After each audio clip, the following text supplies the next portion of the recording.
Hello, everyone, and we're back. And today I'm super pumped. We have such a special guest.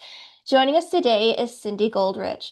Cindy is a mental health counselor, certified ADHD clinical service provider, and founder of PTS Coaching. An internationally recognized expert in ADHD and executive function support, she's trained parents, educators, and professionals worldwide through her ADHD Parent Coach Academy and ADHD Teacher Training Academy. Cindy is an author and she also contributes to Attention and Attitude magazines and serves on the board of CHAD. So I'm so excited to have you. Welcome, Cindy. Of course. Thank you so much for having me. Yeah, absolutely. So let's just dive right in. So, Sure. Cindy, we know that you work both with parents and professionals. Yes. So, what would you say that parents need most that they're not getting from schools, and how can we bridge that gap? That's a great place to start because, I really do believe in a full circle of support, right? Right, Parents need to understand what's going on at school.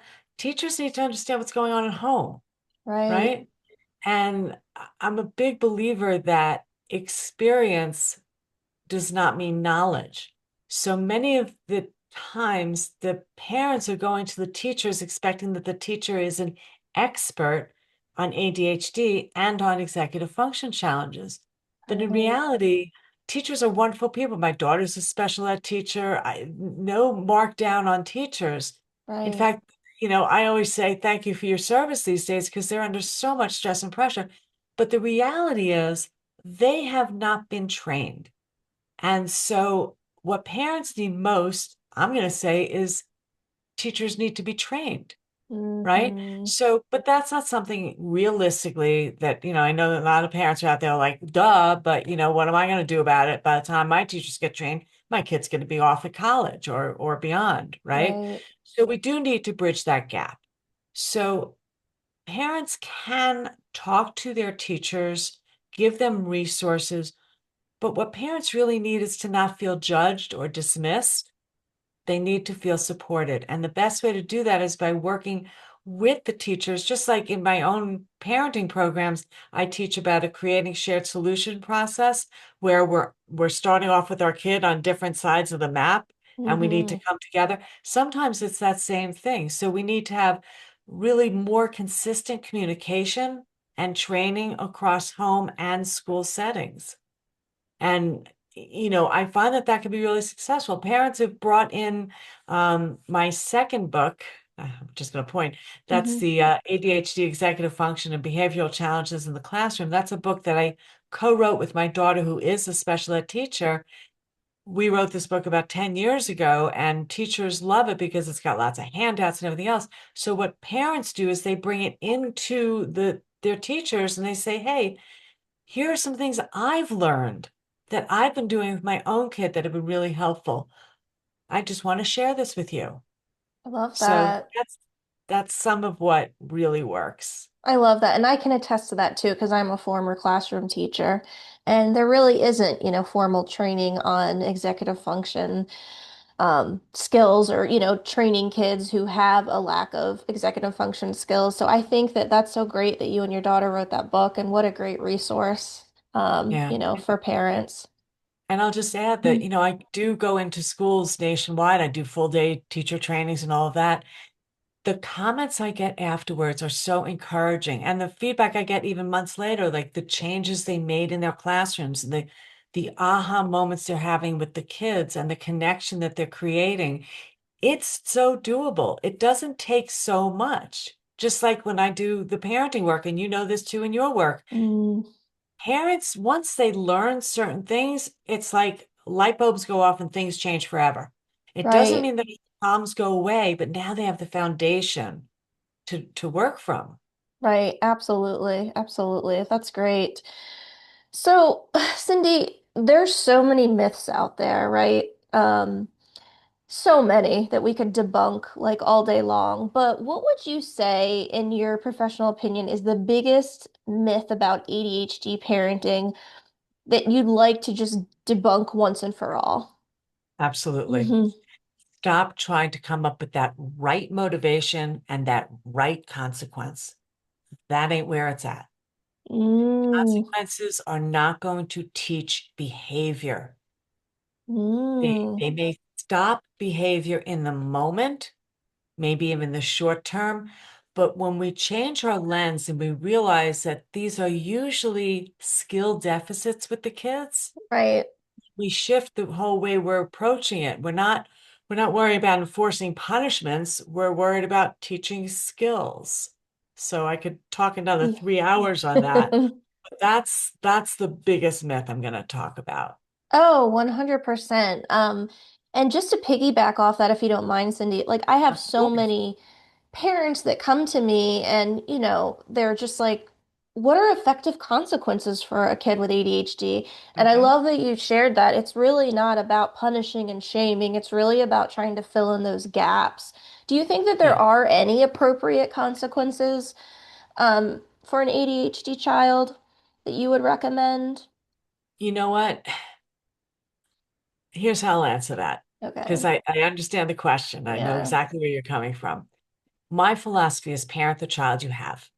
Not the Mm, child you wish you'd have, not the child you thought you'd have, but that child you're blessed with. But that child is so different from even the sibling, let alone yep. all the other kids with ADHD, right? Right. So there is no consequence that works across the board because it's addressing different issues. I'll give you an example. Let's say the kid is constantly missing the bus, and you Right. want to have a consequence that they don't miss that bus. But let's look under the surface. There are different reasons why kids miss the bus. Some Yep. could be anxiety about going to school. Some could be because they got so caught up, doing their Legos in the morning every day that they lose track of time. Some could be because they just sleep is such an issue for them, which it is, by the way, for so many of these kids. So you get where I'm Right. going. So Yes. I can't come up with a consequence. That's why we need to meet the kid where they are and start from the lens of really understanding what is getting in the way for my child. Yes. I love that. It's really about like finding out the why, like what executive function skills are lacking because he's missing the bus, right? I mean, Mhm. obviously, it's probably time blindness is a part of that. Of Um, course. like you had mentioned, maybe he's hyper focused on playing the Legos. But yeah, I just love that. I love that's just totally what I share and totally my philosophy with parents too. Like, let's kind of get away from moving away from punishments and consequences and really try to meet your child where they are Right. and try to get beneath like why is this happening and how can I bridge the gap and teach the skill, right? We want to teach and Exactly. not punish. So Exactly. I love Exactly. that. So, so good. So, Cindy, now I want to kind of focus and turn our focus to this is so exciting. Cindy has a new book that is coming out on Tuesday, February 17th. So, I'm super Yep. lucky that I got the chance to reserve you because I know that you are a busy bee. Very. This is her book, Eight Keys to Parenting Kids and Teens with ADHD, and it's the second edition. So, can you just talk a little bit, Cindy, about like what inspired the update and what's changed in the whole world of the ADHD parenting landscape over the past decade or so? Absolutely. Well, I wrote the first edition back in 2013. So think about that. I don't Mm, know how old your kids are, but 2013. It's a long okay, time ago, yeah. over a Okay, decade, 13 right? years ago. So a lot has changed. Most has stayed the same. But one of the biggest changes, and I'll talk about a few of them, but one of the biggest changes has been in languaging. Mm, When my editors, or rather my publisher, Norton Publishers, which is a pretty big publisher, right? right. And they said to me, Cindy, as you update this book, we noticed in the index, like, you didn't even write neurodiversity. And I said, that wasn't a term back then. It didn't mean Mm, that kids weren't neurodiverse. Now there's so many different neurospicy and all. It right. wasn't that these kids weren't that way. It's that we weren't using that language yet. We Right. weren't using, the term masking, very common and wonderfully descriptive term. Parents will call me all the time. My kid masks so much that like I didn't even realize what was going on. Well, of course that concept existed, but we didn't talk about masking. Right. Right? That wasn't a term we used. Now we talk about, I've for years talked about the response when kids are under stress. What's the typical response? Fight, flight, freeze. Well, now we Mm-hmm. talk about things like fawn, fib and fawn, where, you're kind of morphing yourself into, like, I'll give the example, your manager comes in and says, I need this report first thing tomorrow morning. Okay. And you Mm-hmm. say, absolutely, of course it's going to be there. And there's no way it's going to be there. But you're kind of fitting in so that you can reduce the anxiety for now, right? Right. Thinking that magically you're going to figure it out later. So things like that were always going on, but I really updated the languaging.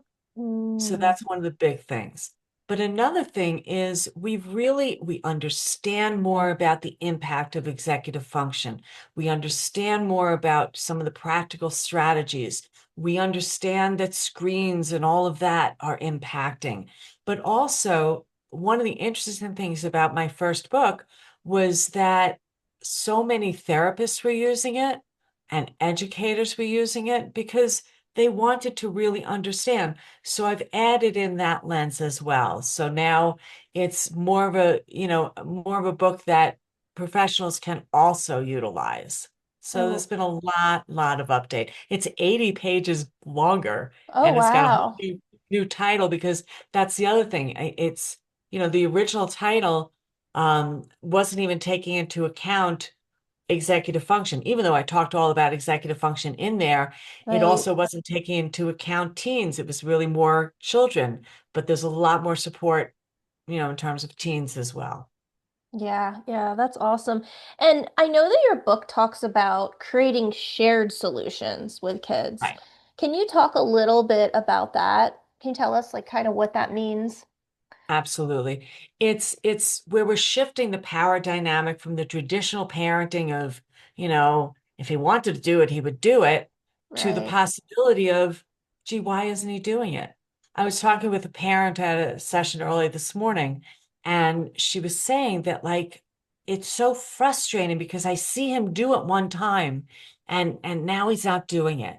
And, how do I get him to just stop yelling at me and melting down?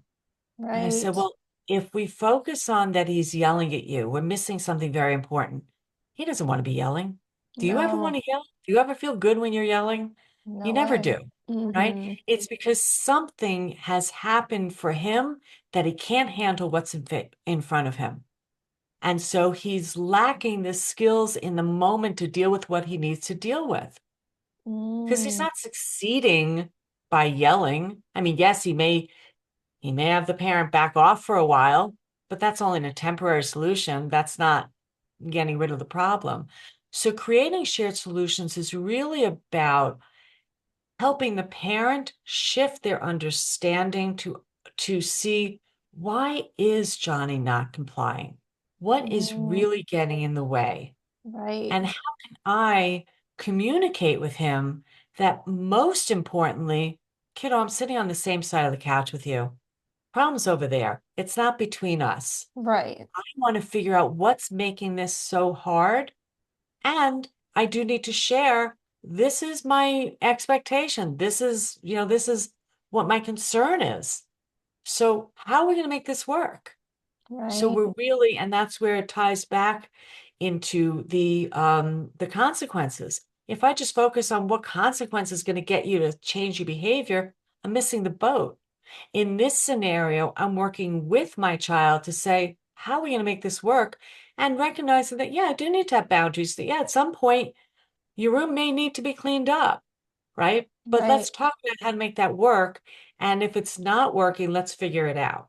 Yeah, it's like collaborative problem solving, you That's know? exactly right. Yeah. Yeah. I took the collaborative problem solving model because I trained again back in 2008. I trained with Ross Green and Stuart Ablon and at advanced level and all of that. And their work is Mm, wonderful. And it's not that I changed it or anything, but I used what I know about these kids and how to incorporate it into my whole parenting model, mm, right?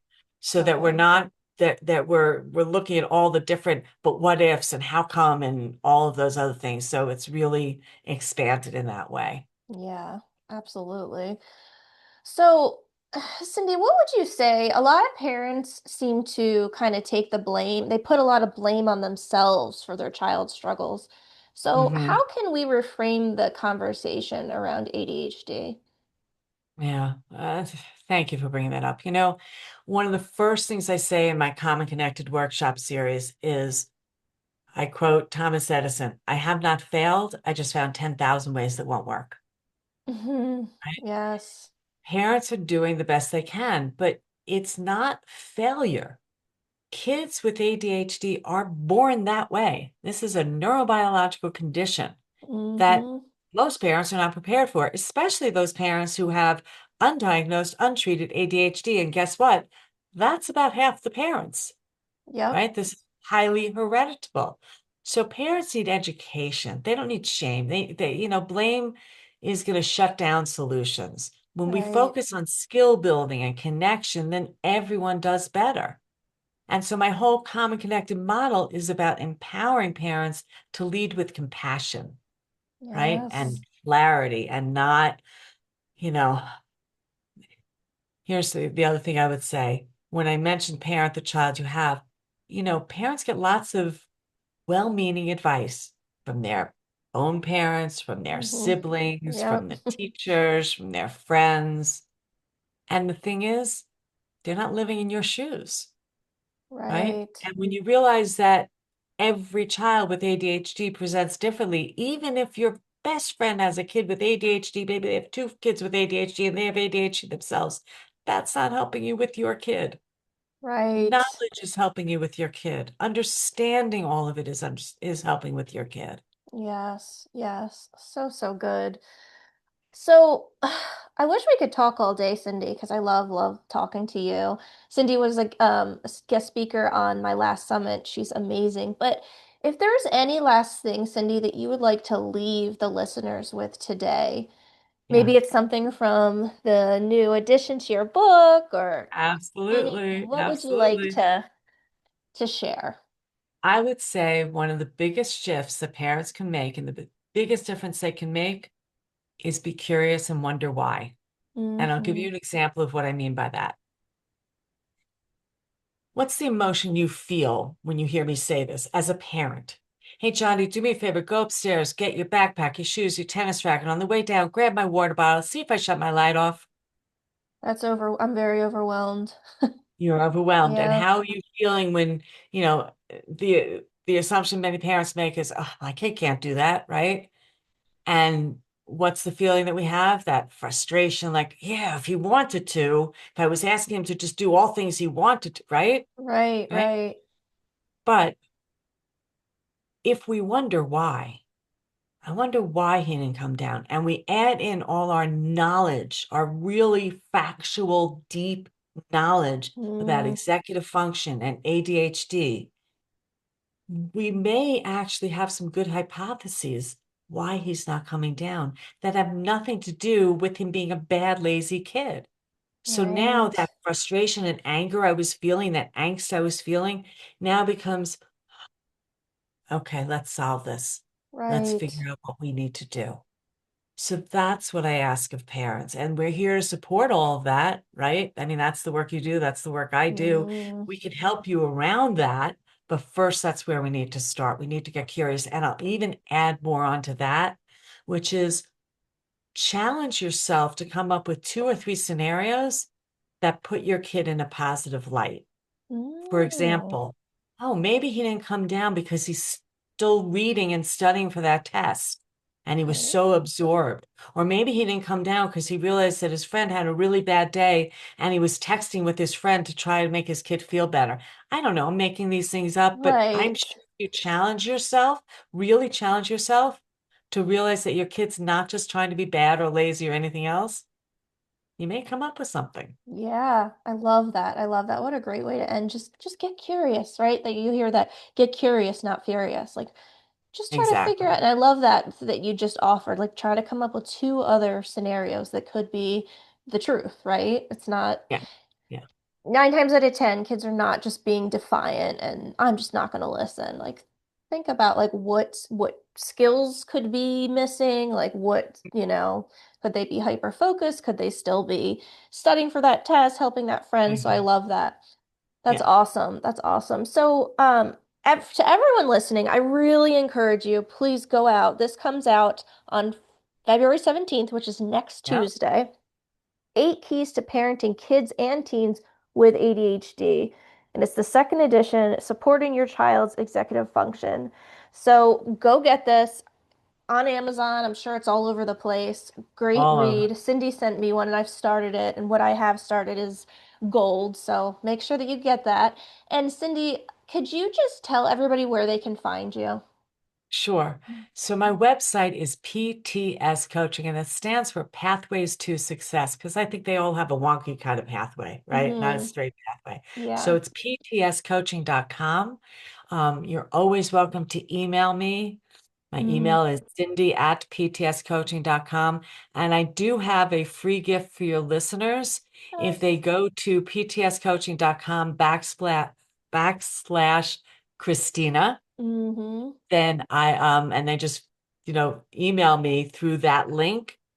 We will send them the first chapter, the introductory chapter to the Eight Keys book, as well as my kind of top eight parenting strategies and a few tools for parents and for students. So a nice little gift set there. Awesome. And I will drop all those links. I'm sure everyone who knows it's Christina with a K. Um, but I will drop those links so that you can go get your gift from Cindy and start checking her out. If you don't already know her, you probably do. She's pretty world renowned, but I'm so, so grateful to have you here again with us today, Cindy. Thank you My so much pleasure. for your My expertise and pleasure. sharing your heart. And um, And I just want to yeah, go interject for it. one more thing, which is if you are a teacher or you know a teacher who wants to be trained, wants to Mm, get more of this training, I do have my Teacher Trainer Academy. You're welcome to explore that. It's right on my website under professionals. And we do go into school districts nationwide and we do professional development. So let's that's get the teachers awesome. on board too. Yeah, what a great Absolutely. resource. Awesome. Thank you again so much for being here, Cindy, and I can't wait to collaborate with you again in the future. Absolutely. Take care. Thank you. Thanks.